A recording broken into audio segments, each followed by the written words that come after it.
आज 4 नवंबर को भाई परमानंद जी की 150वीं जयंती है। 1876 में भाई परमानंद जी का जन्म हुआ और 1905 में वो पहले व्यक्ति हैं वैदिक मिशनरी के रूप में आधुनिक भारत में जिन्होंने दक्षिण अफ्रीका की यात्रा की थी। 1905 में अखिल भारतीय स्तर पर हिंदू महासभा का गठन तो 1915 में हरिद्वार कुंभ में हुआ, पंडित मदन मोहन मालवीय जी, स्वामी श्रद्धानंद जी के नेतृत्व में। परंतु भाई परमानंद जी उस समय अंडमान में थे, क्योंकि उन्हें पहले फांसी की सज़ा हुई और फिर फांसी की सज़ा आजीवन कारावास में बदल गई थी और वहाँ उनको बड़ा कठोर यातना सहन करनी पड़ी। किस लिए? देश की स्वतंत्रता के लिए वो अंग्रेज़ों से लड़ रहे थे। 1920 में छूटने के बाद वो फिर से हिंदू महासभा में सक्रिय हो गए।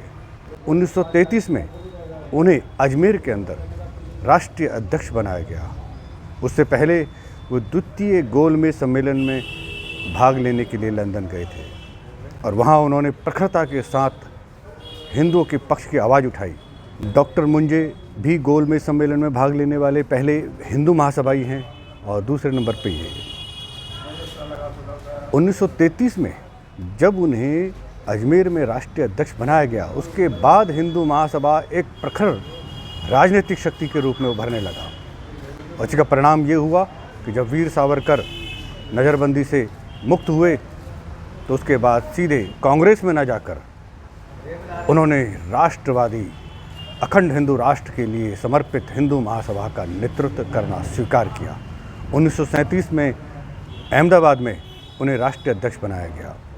वो हिंदू महासभा के राष्ट्रीय अध्यक्ष के रूप में पूरे हिंदू समाज को एकजुट करते रहे, हिंदुओं के अंदर एक ही बात को जगाते रहे, क्या?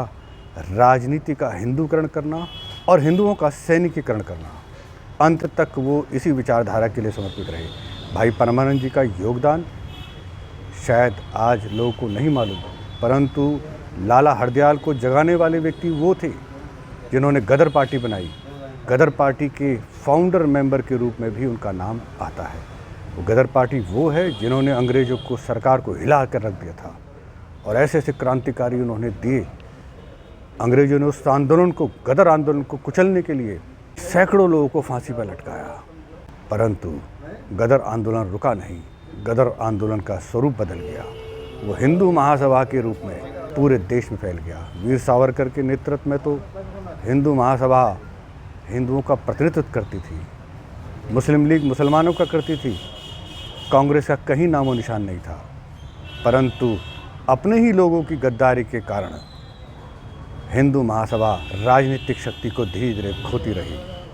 परंतु आज 150 साल बाद भाई परमानंद जैसे देवता स्वरूप को अगर हम याद कर रहे हैं तो हम उनके उस योगदान को, जिन्होंने पूरा जीवन समर्पित कर दिया, उन्हें याद कर उन्हें बार बार नमन कर रहे हैं। जय हिंदू राष्ट्र आज हमारे लिए केवल एक संकल्प का दिन होना चाहिए कि जैसे भाई परमानंद ने सब कुछ देश के लिए, हिंदू राष्ट्र के लिए, अखंड भारत के लिए समर्पित कर दिया, ये देश हिंदुओं का है, हिंदुओं का ही रहेगा। जय हिंदू राष्ट्र।